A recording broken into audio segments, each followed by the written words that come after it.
0707.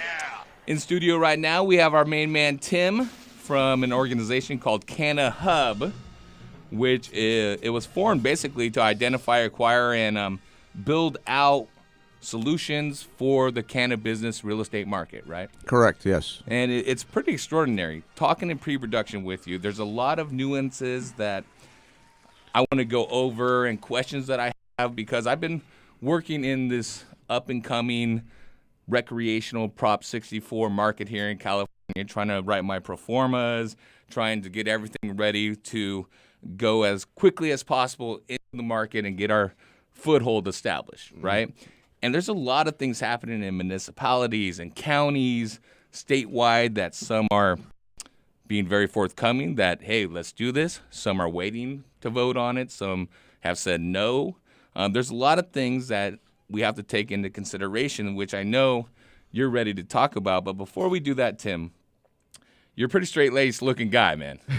Okay, and the thing you said right before you came on there, you said, I'm a judge at High Times events. You're a fucking High Times judge? Yeah, I've judged, I think, probably half a dozen or 8 events, something like that. Okay, so on the next one I enter, it comes in under Tubbs Farms. Like, yeah, that shit is the fire, right? Yeah, I've vape pens is what I did last time, but I've done flour, oil, but it's a serious commitment. People don't realize that you pick up your kit like a week before the event, and then you're stuck for a week.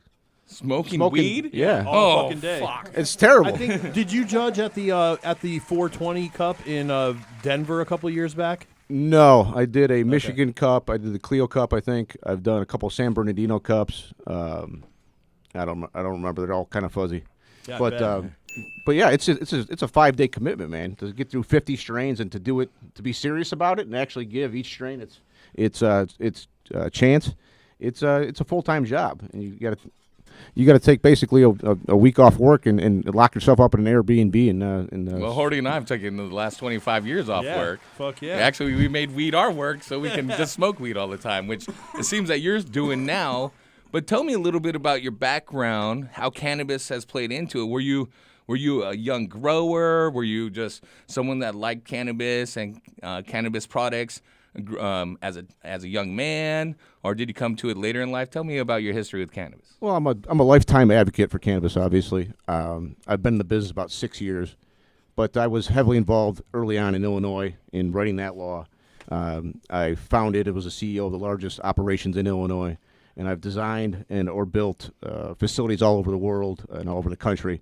So my background is really real estate. I've been a real estate developer since I was 18 years old. I was going to say, you kind of look like a real estate guy. Yeah. That's the. It might just be the sweet sport coat. and the J's. Yeah. J's on my feet. His suit is worth more than our studio. Probably. I prefer the shoes, but I recognize JCPenney when I see it. I'm just Damn, messing that's a way to insult the guest. I'm just messing. Whoa! I think he's still got a hangover from the last cup he judged. Didn't realize the stool swiveled so. Don't fall down, dude. We don't have insurance. That was good. That'll make good internet. There we go. Make good internet. But no, you've been a cannabis advocate. You've been developing properties, a proponent for cannabis legalization across the country, and that's what brought you to this venture now? Yeah, I mean, California is a real special market in that it's obviously the largest cannabis market there is. It's larger than all the other states combined. And I've been planning on moving out west for a long time, and it was kind of the right timing. My son was going to college. My daughter was going to kindergarten, and made the move. So now I'm focusing solely, instead of competing with our operators, we're focused solely on the real estate. We develop, design, build, manage, and own first of their kind cannabis business parks. So a business park, like how big of an area is a business park? How many square feet? Our largest currently is 80 acres, and it'll be about 120 operaters roughly. Damn, that's a lot of acreage, and that's 120 operators at maximum capacity. Well, it depends on the breakup of how many cultivators to manufacturing, transportation, distribution, and so forth. But it'll be about 1.2 million square feet in that north of Sacramento site alone. So let's take one step back real quick about getting these spots built and cannabis ready. what I said about municipalities and counties kind of being on the ledge of might not knowing what to do, waiting to see, or just saying, no, this isn't going to happen in our area.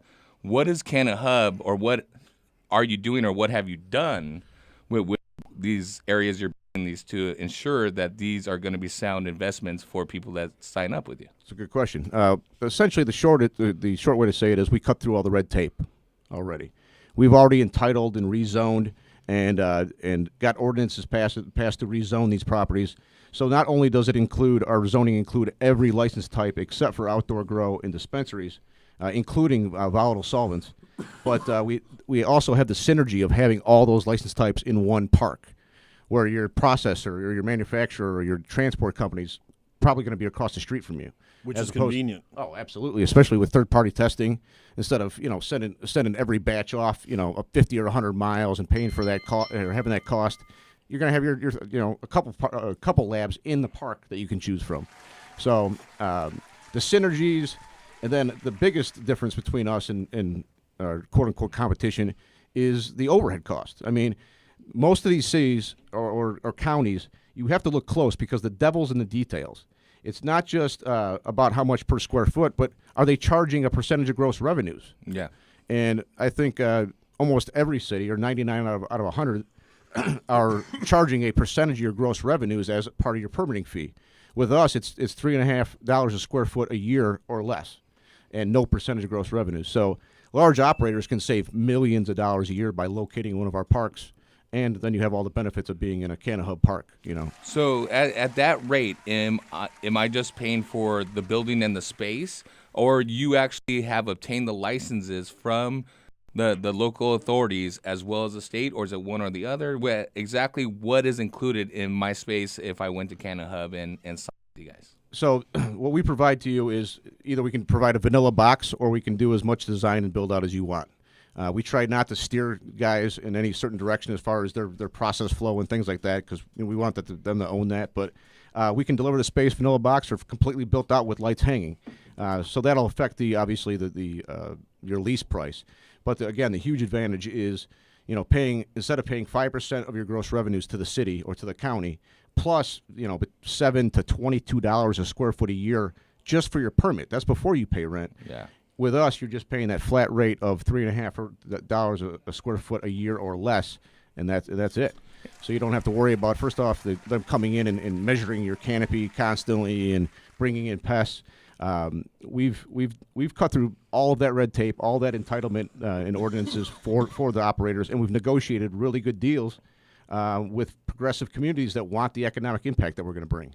And that it almost sounds too good to be true. Honestly, here, Tim. I hear that a lot. And because, like I said, working on it, and $22 per square foot of canopy, it's so cost prohibitive for operators. If you're not getting 3 pounds of light and producing those at $300 a pound, you're assed out. You're losing at life in the grow game. Unfortunately, a lot of these cities, I think cannabis operations are a license to print money, and they're not.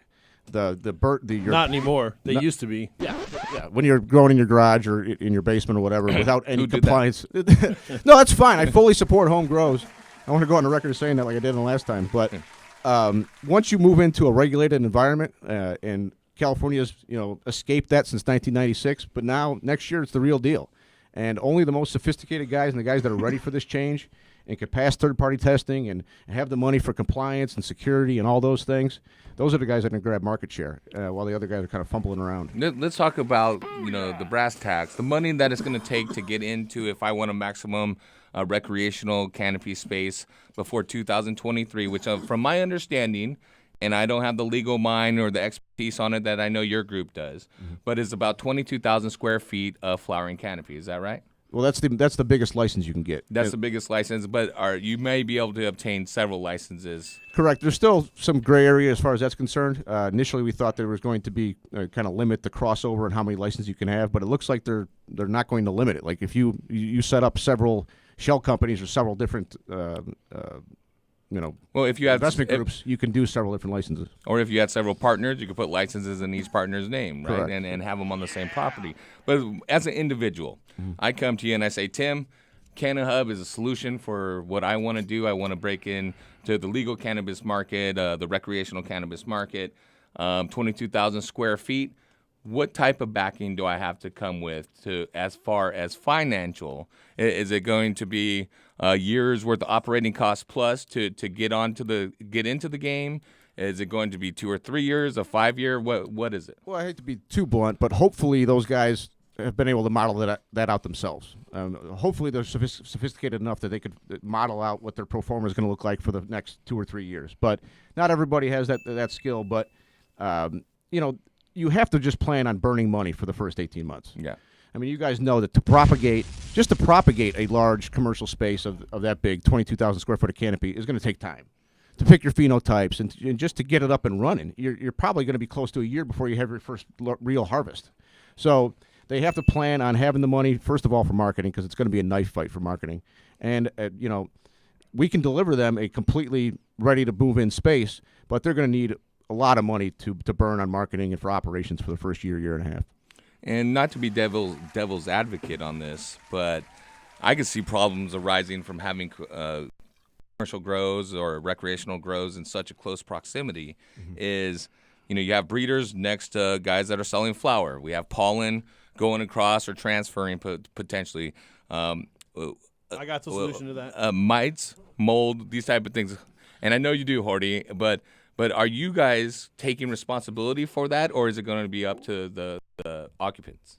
Their own biological safeguards are on them, obviously, because we can't be responsible. Somebody walks through their yard on the way before they get in their car and brings in spider mites. They keep having their dirty hunting dog with them every day at their garden, and you're like, dude, keep your dog away from the garden. But we do try to mitigate the risk as much as possible, being that all of our campuses are hardscaped. You're not going to be walking through the grass on the way into your grow. They're all hermetically sealed from each other. They all have their own HVAC systems. There's no cross-contamination within the building.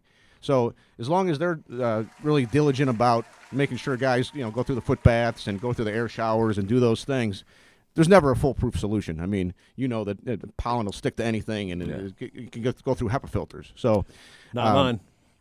This is true. Horty, go ahead. Let's give Horty the plug for the Horty Control Dust Room. I don't need that music. Thanks. The dust room's been out probably a good 8 years or so, maybe. And many people have done testing of it for me with pollen and whatnot. High Country Genetics, my buddy Dusty, who runs High Country Genetics, he was pollinating the fuck out of all of his neighbors up north for a couple of years, and they were like, God damn it, Dusty, all pissed off. And at a trade show, when I first released the filter, I gave him a couple at the end of the show. I was like, here, take these home. And he put them on the exhaust from his breeding rooms and called me like a month later and was like, bro, fucking killer, dude. No pollen getting out to anything that comes into contact with the filter sticks to the oil. It's got like a vegetable-based oil that has rosemary and cedar in it. So basically it's reticulated foam, the same thing you see on a microphone, like the squishy black foam with open pores in it. And the theory behind it is the airspeed through it is so great because it doesn't restrict like a paper filter would, that small particles, their flight paths become erratic because of the speed at which they're traveling through the filter. Sure. So as soon as they bump into any of the structure in the filter itself, the oil is there and it sticks to the oil. And once the oil seeps into the pollen or the mold spore or whatever, it disrupts this and makes it non-viable. How often you got to change those filters with the oil? It depends on the climate that you're in. Yeah. Places that are more humid, that don't have as much dust and dirt kicked up around. I mean, Vegas, you might have to clean it once a month. Maybe in Oregon, once every couple months. The face of the filter has the company logo, Horty Control, sprayed on it, and eventually that will disappear as dirt builds up, and that's when you know. Cool. And instead of replacing it, you take it down, you wash it with a cleaning solution, and then you re-oil it and you reinstall it. So it's a reusable product that can be maintained over time. We've been developing some stuff for greenhouses because obviously, especially in the Oregon Central Valley, they've had huge issues with hemp pollen traveling tens of miles, which they said it wouldn't do, and pollinating the shit out of people's crops. And there's a couple big greenhouses up in Oregon that Last year, they got completely pollinated. This year, they've run dust shrooms on all of their shutters and all their intakes on their greenhouses, and they've kept that at bay. So we are in the process of developing solutions for greenhouses, which at first we were just going to do slide-in panels maybe that would slide in. They also, wet walls, wet walls tend to get mold and mildew growing in them, algae and all that, because all the spores just go right into the wall. When you cover it with this foam, it filters all that stuff out and keeps it from growing inside of the wet wall, so it makes the wet wall easier to maintain.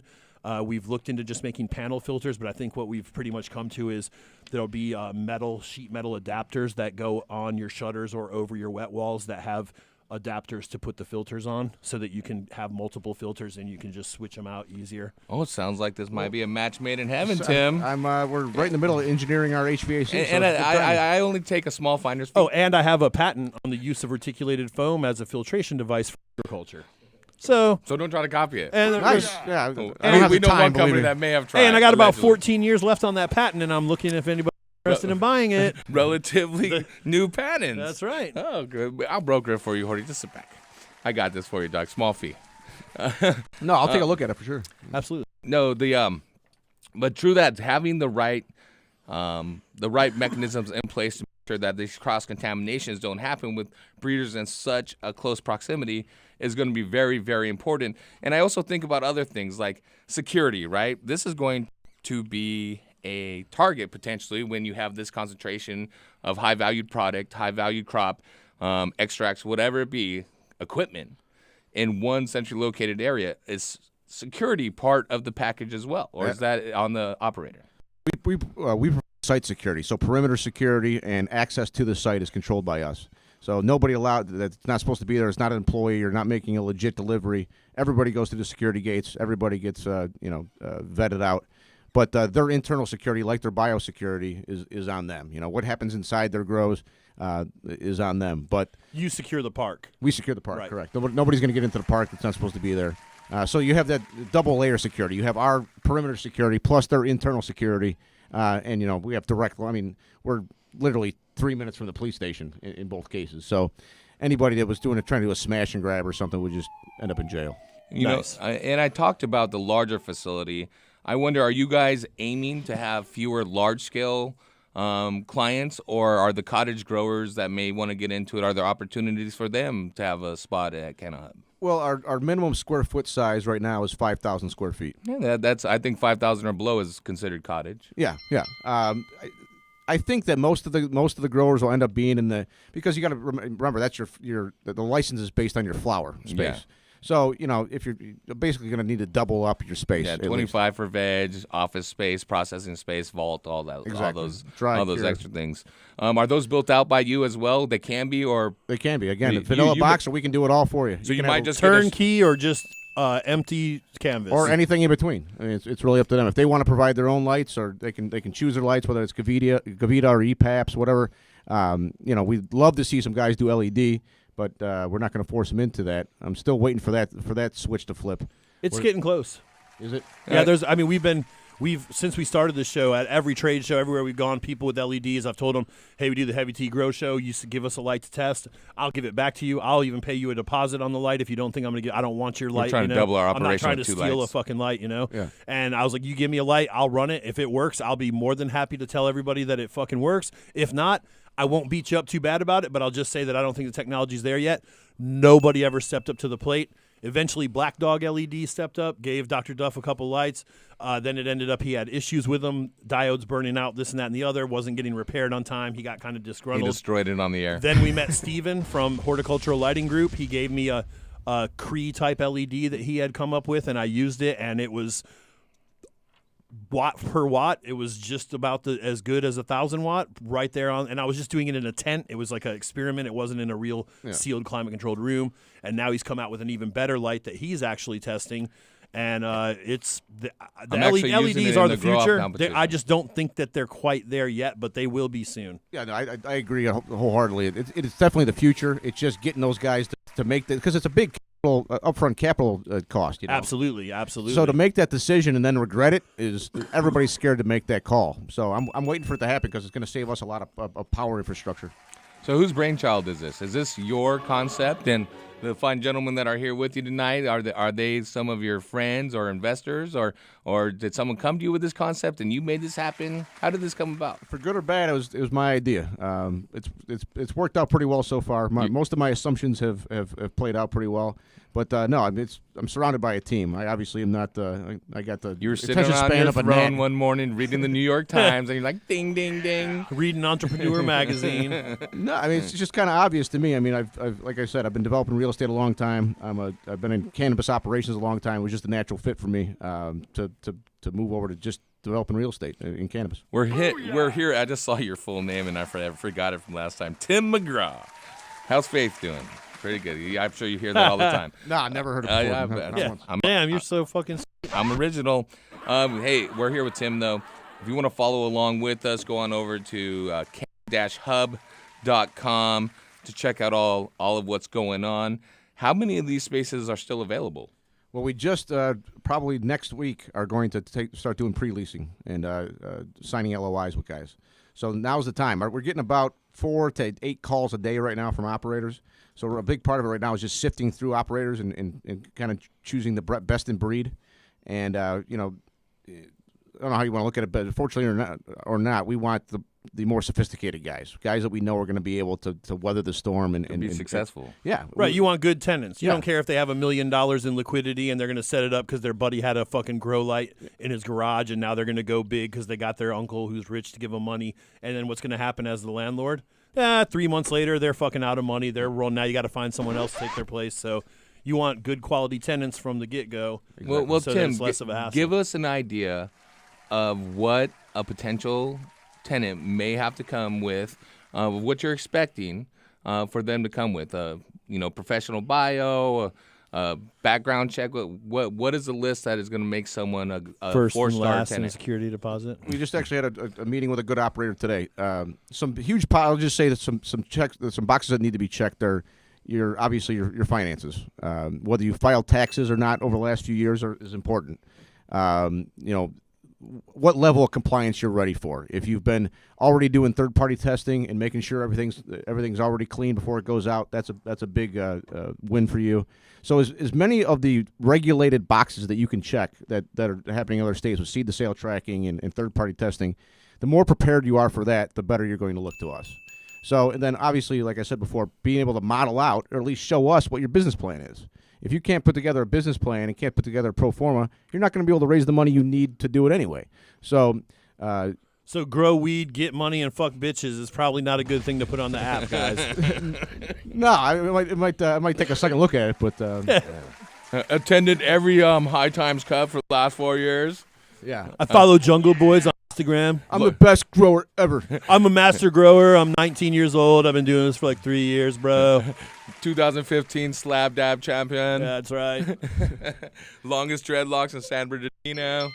Where are these facilities going to be located, if I didn't ask you already? The largest, the 80 acres, is north of Sacramento by about 50 miles in Williams, and then the smaller site, 16 acres, with 100,000 square feet, retrofitting of cold storage space, is just outside of Fresno, about 12, 15 miles outside of Fresno. And you foresee this expanding even further for you? Yeah, we're actually looking at space near Bakersfield and even further south potentially. But the portfolio is going to be not going to stop with those two. Man, I really look forward to talking to you more about this and going down the line. Let's go to the phone lines, though. We've got an update from Dre of Michigan. Beer me. Me too. I'll take a beer now. I ran out of lemon water. Dre in Michigan, you want to give an update of what's going on in Michigan? Oh, hey guys. Yeah, I'll Dre do my best Perkins, to- what's up, player? How you doing, Dre? How's every little thing growing? Hopefully green and happy. Green and happy. Well, yeah, Michigan's got their program going on that they're affording like 3 tiered classes license going on, similar to like liquor licensings and such. And then cities and municipalities that want to opt into these programs are doing so, and then cities that want to opt out, they're doing that as well.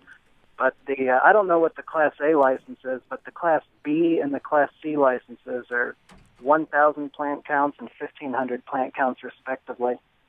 So you've got these cities that are getting ready to install these huge commercial grows that they could probably use some pointers and guidance. You know what I mean? You filling out your application or your resume? I'm that thing off and polishing it up. The good thing is I got a lot of experience. I don't have a lot of money in the bank, but man, I got that experience on luck. So there's a lot of investors that are going hard at it. My particular municipality did not cap the amount of licenses that they're going to grant. So these things can stack on top of each other, and whoever wants to can put an enormous amount of veg and flower under one roof. But really, my big concern is I kind of want to make sure that programs like this are at least sustainable. It's really difficult to produce, that amount of volume and keeping your cost per gram low and also being efficient with your resources. So absolutely. You have to be a pro. Look. Is Michigan requiring seed-to-sale tracking and third-party testing? Geez, Pete, you need a C note just to get started. The lucky thing is my county is super impoverished, so we've got low property values and taxes and things like that. How about for the grower, Dre, the average grower out there, even that may be a decent-sized grower, let's say 50 to 100 lights, which is really going to be quite small in this up-and-coming market for both you and here in California. What are the feeling for these guys? Are they feeling that they're getting kind of pushed out of it for you? I think Dre missed it. The question? Some people might be feeling that, obviously. If they haven't been aligning or at least trying to make moves to club up into the larger grows, I could certainly see where they would feel that way. They've got, the recreational laws that are going to be following this whole medical thing up, but that could steer the market a completely different direction, next election season. So a lot of growers right now are just kind of a little uncertain on what's going on, and everybody's trying to plan their That's a status quo for anyone. Anywhere, yeah. You start changing the status quo, people become uncomfortable and whatnot. To his degree, why I asked about how the growers felt about it, for you, Tim, because I see guys that may be great growers and they may be able to scale it to something like that. Is Canna-Hub going to offer staffing solutions as well to these facilities?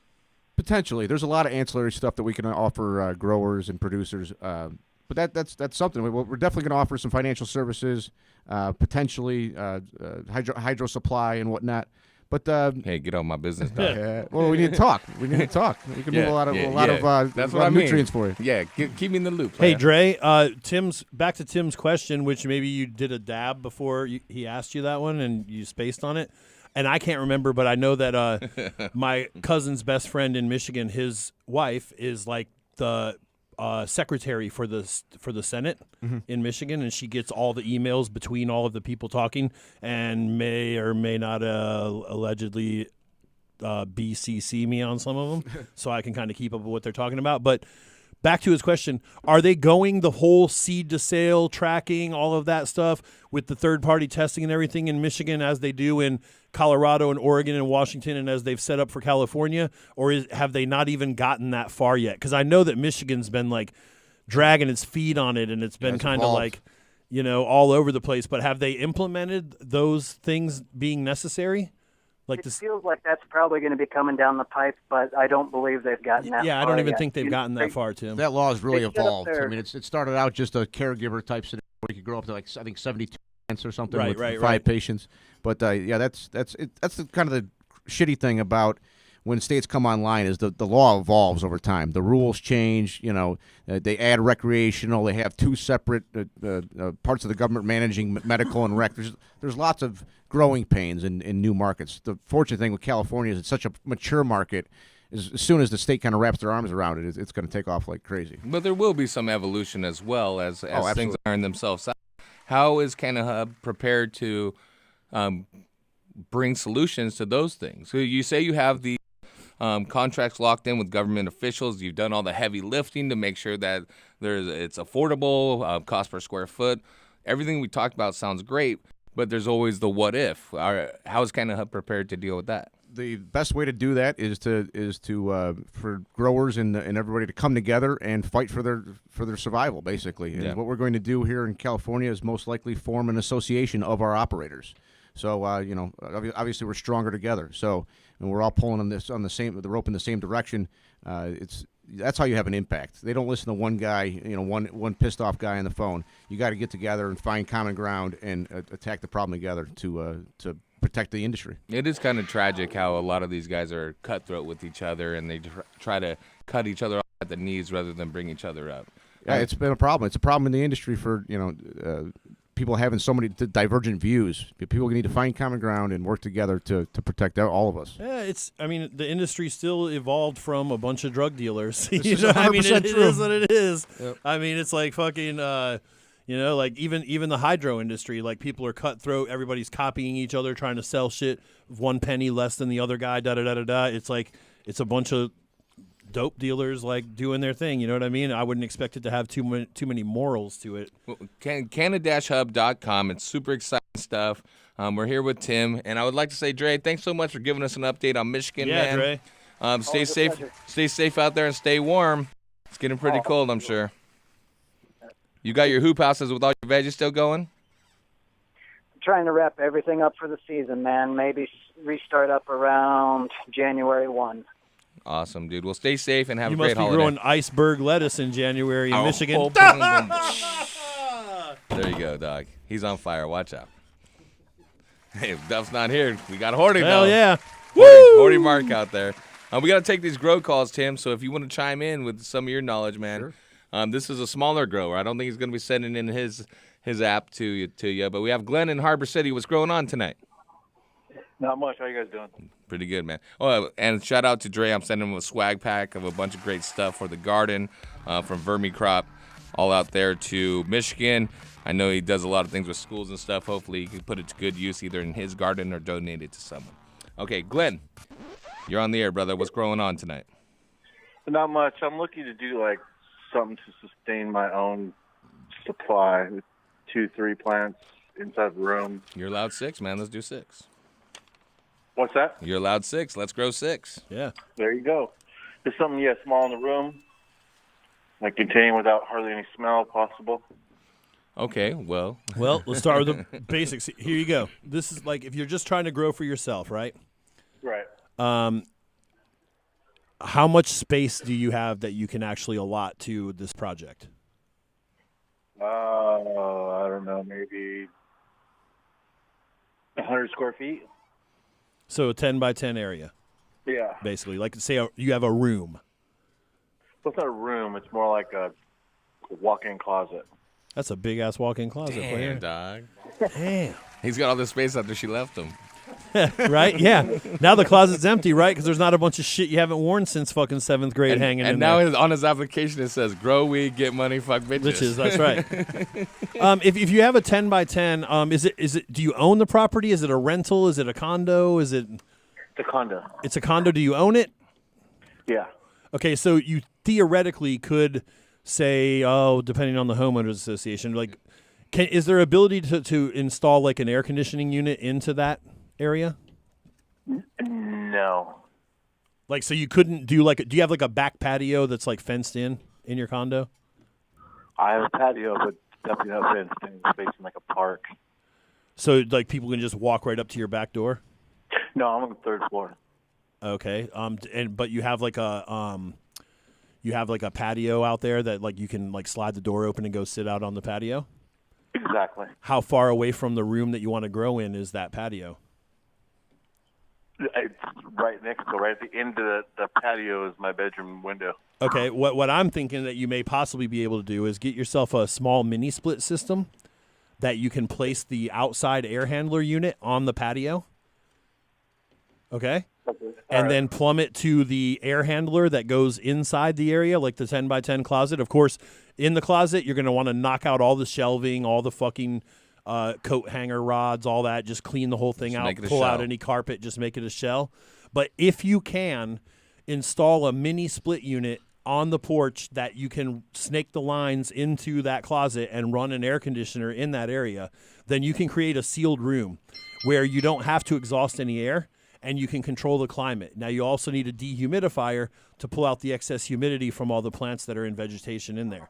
What I would say you would probably do is you would probably split that 10 by 10 into at least 2 areas, or maybe even install some type of tents in there and have an area that you can have mother plants and clones and pre-vegetated plants in. And then you could have the bloom area inside of that as well. and you could do a perpetual harvest where you're taking clones, you're vegging them out. When they get to the size you want them to be, you move them into the bloom area in that room. And then if you can do like 6 plants that way, and the average strain takes, say 8 weeks, 8, 9, 10 weeks, then you could theoretically, if you have 6 plants, you could be harvesting a plant every week and a half or so. And you could probably have a fresh supply that never ends of flower for yourself to consume. If you can't do or it, a gift to a friend, because you can't legally right, sell you can't sell it, but you could tell your friend, I'll come over to your house and wash your dishes for a $400 donation, and you get free sack of weed from me. You know what I mean? But no, like if you could do that, that would be the perfect thing, especially if you own the condo. It's something that you plan on doing. It's not illegal to have 6 plants. Maybe even if you were a little scared of having clones and mothers and plants that you were flowering, then maybe only flower 2 or 3 plants at a time, but you could get a perpetual harvest going where you're not having to get clones from other people. You don't have to worry about bringing in pests, diseases, things like that. And the sealed area that's climate controlled will keep the smell away from your neighbors. You can have a charcoal filter in Put there. a can And you filter in there. could basically have yourself a little 10 by 10 production facility where you're just constantly producing your own medicine. A little 10 by 10 Canna-Hub. Right. A little 10 by 10 Canna-Hub. If you can pull that off, that's what I would do. Because if you do it any other way, like just go in the closet, hang some lights, have an exhaust fan blowing out into the bedroom, sucking cold air in through a hole you put through the wall at the bottom by the door. I mean, you may get some kind of results, but you're going to have smell issues. You're going to be at the mercy of the climate in the bigger room. You're going to have sleep issues. Yeah, so if you can figure out a way to put a mini split on your porch and wire it up to your main breaker box. You could get a line set that's 25 feet. That should be able to make it. Absolutely. The big thing's going to be is, does your condo's main power supply, does your breaker box have an empty spot where you could add more power, or somewhere where you could add another breaker to run that mini split, and or maybe a large enough breaker that you could run a separate sub panel that will control that mini split and your lights and your dehumidifier and all your fans and everything else. That would be the ultimate way to go. If you have enough power. But so we could build out that area complete to 4 lights like that, but not even just Yeah, I mean, but you could put 1 light and grow 6 plants under it. You could grow. This is the thing. Whatever size area, if you want to light up the whole 10 by 10 and make it a bloom area, you first off have to have enough cooling and environmental controls. If you're going to put 1,000 watts in there, if it's double-ended, it's about 5,500 BTU per 1,000 watt. So you're looking at a fairly large unit of condenser outside on your patio. Well, you don't necessarily need that. You can put a couple lights in there and have a 12,000 BTU unit that's fairly small these days. Or one light in a tent in there, and then another tent in there that you have your mamas and your clones in, and then you can just circulate the air through the tent into the actual 10 by 10 to even out the temperature in the area, and inject CO2 into the 10 by 10, and it will go to both the veg and the bloom areas. And if you're only running 1 light, for say 1,000 watt for a bloom, and a couple 315s or something for your veg, or even just T5s. Yeah, you could just run a small little 12.5, 15,000 BTU mini split, and it would keep that area at the right climate, and then you don't have to worry about using more power, because like you said, you're just trying to grow for personal use. If you can put a couple plants in a 5x5 area that you have 1,000 watts in, you should be able to harvest more than enough to satisfy your needs. Yeah. The problem with condos is most of them have pretty low amperage. You're usually under 100 amps or less. Even 60 maybe, or something, yeah. So you be careful on, especially using the HPS and veg or whatever. You want to use T5s to save power. Absolutely. Unless your neighbor's cool, then you might be able to run an extension cord from their unit. No, the hall, then it's common area electricity. All right, there you go. Yeah. Yeah. There's a little hole drilled out from your unit. Yeah, tap into the light in the hallway out. Oh man! But if you're only running the 1,000 watt light and you're running at 240, you're pulling about 4.5 amps, and then maybe the AC would probably pull about that same, because you don't really need a very large air conditioner. So you may be able to, convert one of your 15 amp that you have in there already from one room to just switch it over to a 240, and then hey, the plugs don't work. Make sure you get a legit electrician. Yeah, get a legit electrician. 240 could kill you. Right, but what I'm saying is, if you had to replace a breaker and then lose a couple sockets, in a room that, hey, you know what? Then I just don't have lights in that room like that. But whatever it takes, have someone look at your electricity. Are you able to look at your breaker box right now? Yeah, I just looked at it. There's a little separate area that I can install another. What's the main on it? Does it have a number on it? Let me check. It is. I'm going to guess 80 amps. Probably 60 or 80. Yeah, 80. It is. Dude. Come on, sound guy. Dude. Look at you. Didn't say, yeah. What does it say? Oh, I can't see it. Tell? Okay, you have a space for a breaker, right? So how many breakers are already in there? 1, 2, 3, 4, 5, 6, 7, 8. And add up the numbers on them. What do they come to? 30, 30, 30. Oh, wow. 30, You got big circuits. Yeah, you got big circuits. You got plenty of power there. 50, All right, let's go 20, big. 20. Go buy another condo and let's blow that bitch up. Yeah, no, so you should be able to run.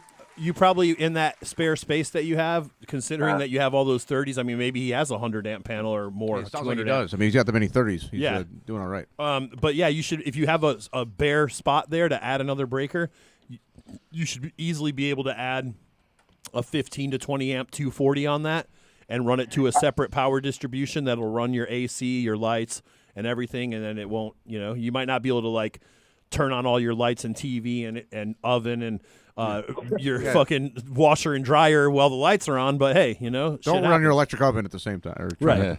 But that's what I would do. I would try to put a mini split into that room, into that closet, and then I would separate in that area to have a bloom area in there and a veg area, and you shouldn't need more than a 5x5 area to actually bloom plants that would give you enough flower to keep you happy. What if I use I don't use my laundry room. It's a Use that as your veg area, and then your walk-in closet. 30 and 30 for the washer and dryer. You probably have 240 in there if you have an electric dryer. Yeah, you probably have 240. Is the plug on the wall one of those crazy shaped plugs? Yep. Yeah, you can get an adapter that plugs right into there and runs a complete save some money power there. distribution. Yeah, and you don't even have to add anything else. But still, I would try to turn that 10x10 into a climate-controlled area. Like the holy grail of growing indoors pretty much is CEA, Controlled Environment Agriculture. Yes. Right. You don't want to be at the mercy of Mother Nature. You don't want to be bringing in contaminants. You want to be able to use CO2. The lights aren't as powerful as the sun. The CO2 helps. Having a rigid environment that you can control keeps the smell in. You can, it's more discreet. So ultimately, your goal should be to try to convert that 10x10 area into a all-in-one area that has, even if, like I said, even if you put a couple tents in there, in that 10x10, they will separate without having to do construction and wall stuff off and add doors and everything. Just a couple tents in that area, a 5x5 to bloom in, and like a 2x4 or something tent to veg and keep your clones and stuff in. Well, and if he's willing to use the laundry room, though, why not? Because it's only 3 by something. It's just a tiny little area. Yeah, to supplement 100. I mean, you don't need too much space, 20% space, 15-20%. You could keep vegetative plants in there. You don't have to have them full size to go into it. Why not? Right. No, but what I'm saying is, why use 2 rooms when you're not going to use the whole 10x10 to flower anyway? That's what I'm saying. Use the whole 10x10 to flower. But he only needs it for personal use, and he only has a limited amount. That's what he says now. And he doesn't. Yeah, well, he can always upgrade in the future. But for right now, I try to put it all in one area with the air conditioning, dehumidification, and charcoal filtration in that closet, and go from there. All right, my man. Hey, Glenn, stay on the line after I hook you up, because being a local guy, I have some solutions, and I work with a lot of electricians and stuff that are solid people that I can give you some references off the air, okay? Yeah. Sure, sounds good. All right, but I'm going to hook you up, dog, in that little 10x10 controlled environment. Of course, it includes your temperature, your humidity, all these things, our lighting. It also includes CO2, and what easier way to get CO2 in your garden other that green pads. greenpadsco2.com. Hang them up, give them a squirt, let the CO2 rain down on your plants' faces. They're going to love you for it. It's going to speed up the intrinsic cycles of photosynthesis, make everything bigger, stronger, and grow faster. GreenPad CO2, go check out all of their products today, right? Meow. I'm also going to send you some Turpinator. Let's help make it AAA, no matter what style of growing, soil, cocoa, or recirculating hydroponics. Turpinator does help make everything AAA. And I'm going to send you a Blue Lab pH pin. Can't be growing in the blind, right, Horty? Yes. The pH pin is crucial in whatever grow style you are using. Glenn, that's over $200 worth of free stuff to help get you started. And like I said, stay on the line during the break. I'm going to talk to you off the air a little bit. Oh, sorry, Glenn. I've been quick on the draw tonight. quick on the Tim McGraw. Oh, that was a stretch. I know, I'm trying. I lost That's my what funny she guy. said. I lost my funny guy. He stormed out of here because he wasn't being funny. Tim, before we go to a break, Canna-Hub.com. Anything else that I left out about Canna-Hub that you want to make sure our audience knows? I think you covered most of it over the last 2 shows, but the important part is that if you're going to locate anywhere, the fine print matters. You know, the devil's in the details. Zoning, you have to look at all the requirements beyond just the pricing too. You know, there's some cities that are requiring you hire half your staff from the town. Right. So little things like that matter. And then you're out in the middle of tweaker land, and everybody you're hiring is like a meth junkie or whatever. Well, whatever. I mean, it's just difficult for any business to do that, to hire just within that town. You know, Absolutely. so it's those little things that are going to have a big impact on your success. So. We can help you with that. That's absolutely true. I invite you to stick around, have some beers, a couple safety meetings with us. I know you will, man. I feel bad. I should have brought some of my recent punch that I pulled down, but I'm coming over this chest thing, so I didn't know. We're gonna have to come back again. I didn't know that you were the chief in charge. The chiefer in charge. Hey, it's Heavy T's Grow Show. We've got more of your grow questions coming up. A couple past interviews as well. It's DFZ Radio. .com. We'll be right back, baby. Packet, and it goes in there. It's going to add or remove moisture to maintain a specific relative humidity, 58% or 62, depending on which one you use. All right. Welcome back, Heavy T's Grow Show. I can't breathe, and I haven't even smoked today. Or tonight. Hey, man, sorry, that was a bad representation of that weed that Saint busted out for Heavy T's Grow Show. That in no way was grown by anyone in this studio. I did not grow that either. Hey, I don't look a gift horse in the mouth. Yes. I never met a joint that I didn't accept It was free. and take a hit, but maybe not a second one. There you go. Heavy T's Grow Show, 562-653-0707. We're hooking you up. We're taking your grow questions as Horty Chris leaves. Bye-bye. Let's go to California. We've got Tyler on the line. What's going on tonight, brother? Hey, what's going on, guys? Same stuff, different Wednesday. What's your question? Right on. Right now I got my first room going. It's a 5x5 sealed room. Currently I've got a 6-bar light in there. There's only 4 lights going at the moment. I've got the CO2 tank in there with the regulator. And right now the humidity is going at a low 46, a high 60. Temperature is dropping to 65, rising up to 79. I turn my lights and CO2 on at 8 a.m., goes off 8 p.m. What kind of recommendations do you guys have for me, and how crucial is the heater or AC and then a dehumidifier at this moment? Well, we talked about the Controlled Environment Ag, right, CEA. You can run those higher humidities if you're trying to do a specific VPD number, vapor pressure differential in your grow. You're going to need to be a little bit warmer with a little bit more humidity. But for safety concerns and a smaller grow of not having a pathogen outbreak or a potential bug outbreak, I like to say let's keep our grows at anywhere from 75 to about 82 degrees and between 45 to about 55 relative humidity. Okay. And try not to have the differential between day and night temperatures be more than 10 degrees. Right. So your 65 to 79% humidity is quite high. It's quite high. So with that, you need to slit. No, that'd be 46 to 60 for humidity. Okay, I'm sorry. And that's probably not bad. No, and that's going to be just about right. The swings, we're trying to keep it within a window of about 10% relative humidity points. Yeah, the spikes are what kills you. Yeah, the ups and downs. So if you have a dehumidifier that you can set it to a specific point, then you won't need additional environmental controls in small of a grow area. So you can set it to 50%. It pops on when it goes above 50%. Turns off when it goes below it. So you can keep it regulated pretty easily. Did he say that it's AC? Go ahead, Tyler. Tell Horty. Sorry, I was grabbing a beer. No, I do not have that in at the moment. It's a 5x5. Just because I didn't think it needed to be any lower than what it was already dropping down to. Okay, yeah. I mean, you should be fine. It's if you're bringing in fresh outside air, though, you're probably going to want to get a fan controller that does temperature and humidity.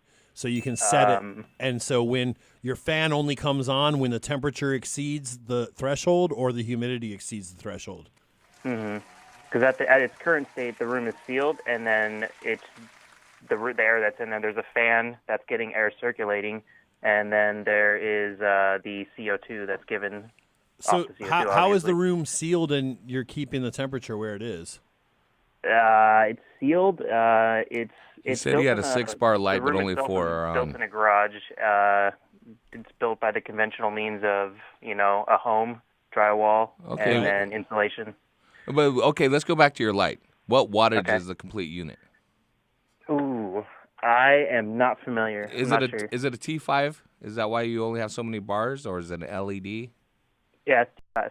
There you go. Okay, so if it's 4 foot, each one is about 54 watts. So Okay. at 4 of those, you're only running 216 watts. Fairly low wattage. Yeah, you probably want to increase your wattage, but you got to be careful when you increase the wattage to get more light in there that you don't exceed the heat.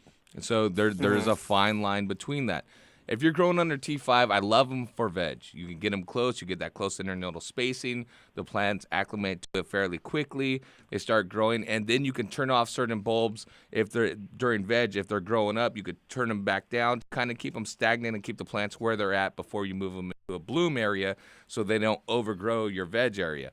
For blooming, if you're going to rely on a T5, for instance, if you expect it to grow a beefsteak tomato, you're going to get tomatoes that look like cherry tomatoes. Yeah. Okay, so you're not going to get these big, luscious flowers or fruits. They're going to be probably high quality, but they're going to be just the tops pretty much, and it's going to be larfy, schnarfy from that point down. Right. Okay, so you need to make sure that you're on point with it. For mine in a 5x5, if you're able to get decent AC, ducting in correctly, or even if it's a room in the garage that he built out, it sounded like he said, we could put it in the wall and actually have it drain out into the You could put a garage. window shaker through the wall up high, and then make sure it has an angle to tilt back so the water runs off, and then you can have the water, the little outlet where the water drips out. You could even just put like a Rubbermaid container under it to catch the water that comes off, and that would probably be better. If you have the ability, I would probably say try to run 1,000 watt HPS in there with a 5,000, 6,000 BTU little window unit stuck through the wall up high and catch that runoff off the back, and you're probably going to see a lot better results. Okay. Absolutely. So Absolutely. at this point, though, with that humidity going up to 60%, would you say that dehumidifier is crucial? I think you getting a bigger light is more crucial than a dehumidifier. Yeah. You are asking all the right questions, Tyler. You're Okay. You're on point as a grower's mind to thinking about the humidity, the temperatures, the fluctuation. You must be listening to the show for quite a while because these are the right questions that you want to be thinking about.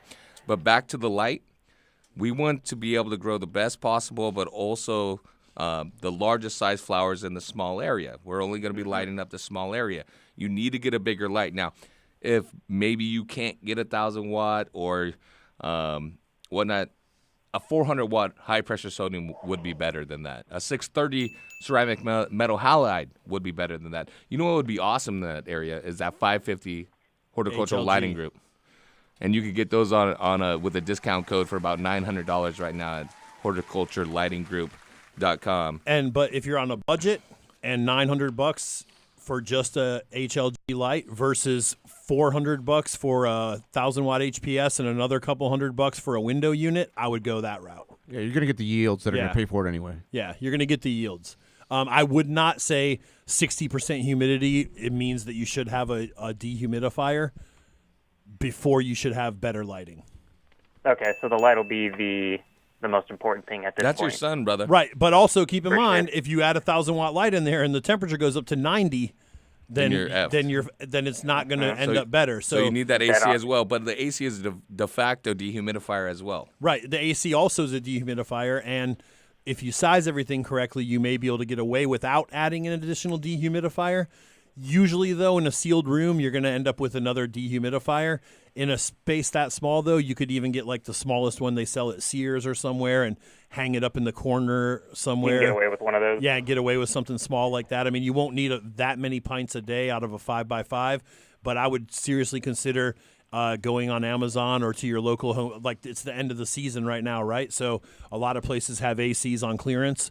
You probably need about a 5,000 to 6,000 BTU little tiny window unit would be more than enough for a 1,000-watt light. And more AC in that area isn't better.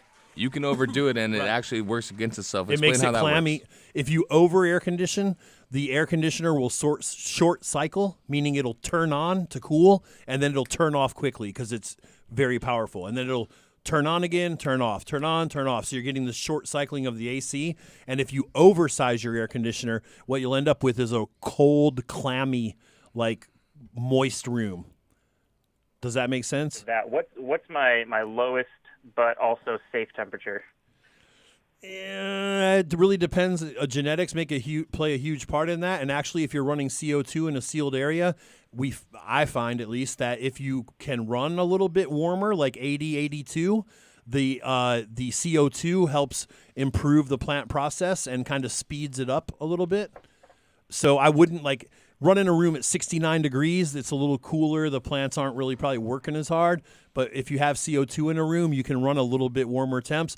I would shoot for somewhere between 75 and 82 degrees. Okay. But I'd seriously consider throwing a little window unit in the side of that thing in the garage and have the hang out the back, catch the water that runs off of it, and upgrade to a larger light. Absolutely, I agree. Okay, cool.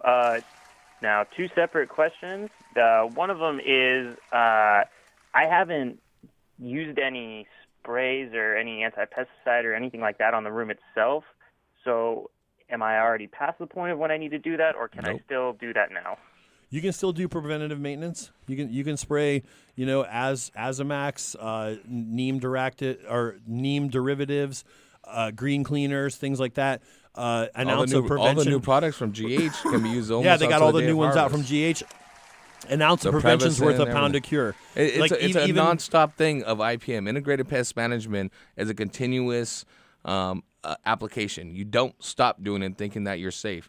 The only difference between a newbie and someone that has the experience isn't that they don't have these things come into their garden. I mean, plants give off pheromones that attract things. Like I said, powdery mildew is around us. It may be in the environment, and it needs certain things to actually start growing, which could be prevalent in an indoor garden. So we need to take proactive actions to keep those out of there. So doing it continuously, defoliating, air movement is also an intricate part of doing that, but using things that are non-systemic, non-harmful, and will help you pass testing. I mean, Tyler, you're getting started in this little grow, but you heard our man Tim here from Canna-Hub talking about the need to get your stuff tested. If you're going to try to make a business of this someday, you need to start playing by the regulations off your 5x5.